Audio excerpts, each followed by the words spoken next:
আমরা এখন কিছুই মনে করার মানে আমরা সব কিছুই হারিয়েছি, কিছুই আর পাওয়ার নেই আমাদের। যদি সঠিক তদন্ত হয়ে বিচারটা সঠিক হয়, আমার মেয়ের আত্মাটা হয়তো একটু শান্তি পাবে।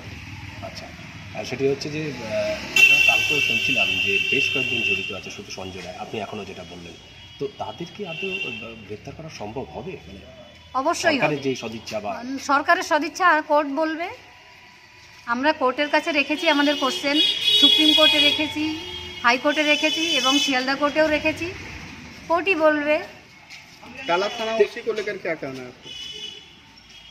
টালা থানার ওসি যেটুকু দোষী তার থেকে বেশি দোষী বিনীত গোয়েল এবং এসিপি কি মুরারিধরন এবং সোফিয়া মল্লিক। আমরা সকালে 12টা 15 নাগাদ যখন হসপিটালে ঢুকেছি তখন ওনাদের প্রেজেন্সি ছিল ভেতরে এবং তখন অনেক লোক ছিল। তারা কি করছিল ভেতরে? ওনাদের প্রেজেন্সিতে একটা দুর্ঘটনাস্থলে কেন এত জনবহুল হয়ে গেল, ওনাদের সেটা দেখার দায়িত্ব ছিল এবং করিডর করা প্রয়োজন ছিল ওনাদের, ওনারা সেগুলো করেননি। ওনারা কেন কর্তব্যের গাফিলতিতে গ্রেপ্তার হলেন না?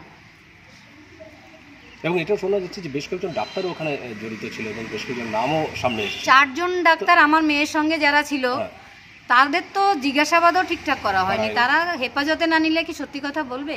আজকে এখানে যদি কোনো একটা অপরাধ ঘটে, আগে তো এখানে যারা ছিল তাদেরই জিজ্ঞাসাবাদ করা হবে ধরে নিয়ে, সেটাই তো করা হয়নি। এবং তার মধ্যে একজন মহিলা ডাক্তার ছিল যে একদম আপনার মেয়ের একদম খুব ক্লোজ একটা ফ্রেন্ড ছিল, তো তাকে তারা আসলে আমরা তো বলেছি ওর নাম, ও 2 মাস ধরে এখানে ছিলও না, বাইরেও চলে গেছিল। মানে দেশের বাইরে? দেশের বাইরে মানে ওর বাড়িতে চলে গেছিল। তারপরে আবার এখন এসেছে এবং সিবিআই ওকে জিজ্ঞাসা করেছে। কি জিজ্ঞাসা করেছে আমি জানি না, তবে আমরা ওকে প্রথম থেকেই অভিযুক্ত মনে করি। सीबीआई के ऊपर भरोसा है आपको? আমাদের কোর্টের উপরে ভরসা আছে। কোর্টে আমরা সব কোশ্চেন রেখেছি, কোর্ট আমাদের ব্যবস্থা নেবে। না, আজকের যদি কোনো একটা রায় তো দেবে, কিন্তু রায়ের পরে আপনাদের পরবর্তী পদক্ষেপ কী হবে? পরবর্তী পদক্ষেপ আমাদের 5 তারিখ সুপ্রিম কোর্টে হিয়ারিং আছে।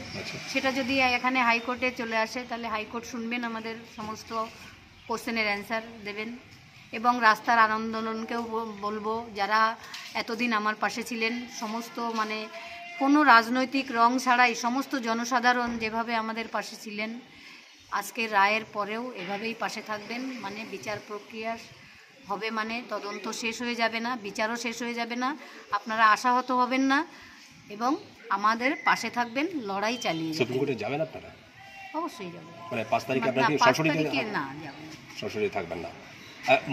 কেউ বলছে যে আপনারা একটা বিপদে পরিচালিত হচ্ছিল, মিসগাইড করা হয়েছিল, এটা কিরকম? মানে আদৌ কি সঠিক?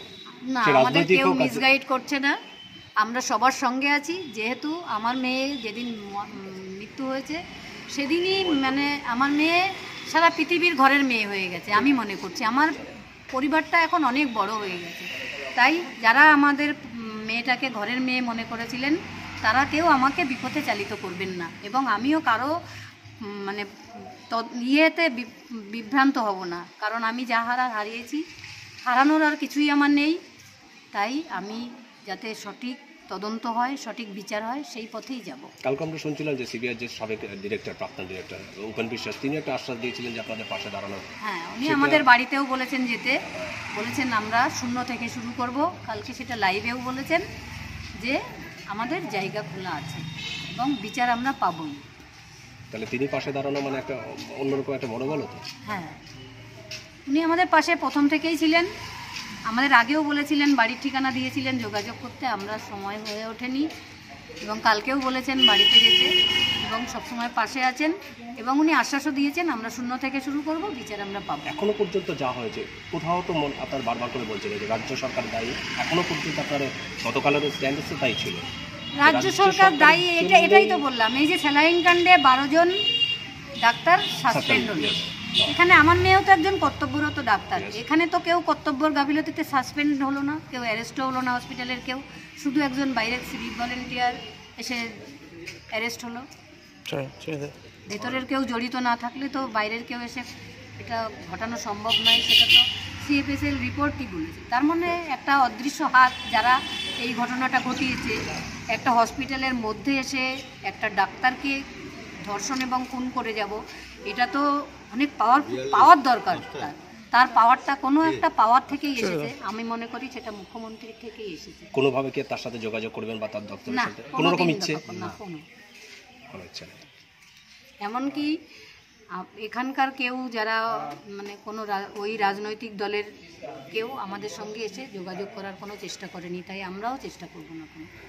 যদি নিজে থেকে কেউ আসতে চায়, আমার পাশে দাঁড়াতে চায়, দাঁড়াবে, কিন্তু আমি নিজে থেকে কোনো দিন যাব না। কিন্তু তারাও তো খুব একটা ভালো ভূমিকা পালন করেনি প্রথম দিন থেকেই, তো আমরা দেখছি না যাদের যেসব রাজনীতিবিদদের কথা বলছিলাম সে না না, সবাই যে কেউ কেউ ভেতরেও আমাদের বলছে, আমি কিছু মনে করবেন না, আমরা পাশে আছি।